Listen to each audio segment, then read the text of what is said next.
So we went through that process where fire management worked with natural resource management, also working with interpretation and other staff in there, looking at historical and archaeological things, and then obviously the agency administrator, and kind of coming up with two matrices that one looked at the risks that we were assuming and the other one looked at the possible benefits that could be seen out of that, and then looked at the possible and probability of fire progression over time. And the determination was made to partially manage these in a less than direct strategy or more hands-off, low suppression strategy, because of the risk to personnel to use a strategy like that, and the fact that these fires were overall doing good ecological benefit out there.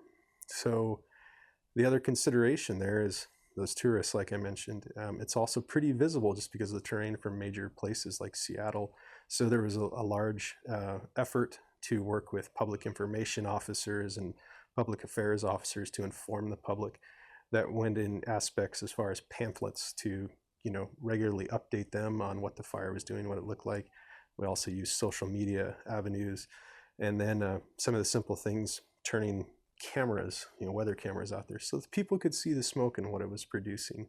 An interesting thing about that is on cloudy days, you couldn't really tell that those fires were there, even though they were pretty much doing as much as on clear days. But it's that visual perception, what we can see. And I think there's also, talking with some of those folks that lived there, one gentleman in particular brought up to me that a lot of what they see about fire, they're almost preconditioned from the media to think of it as a bad thing, and it can really migrate. And him and I had a long talk.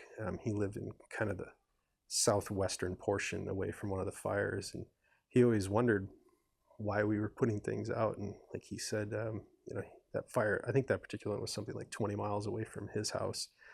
And although in some places fires could certainly move that far, nobody in that area had ever seen it. So it never really made a lot of sense to him. And it was a good discussion to have, but there's definitely those different perceptions. So through the evolution of the management in those, that was something that was very key to our management, is trying to craft that to give people an understanding of why we were making those choices.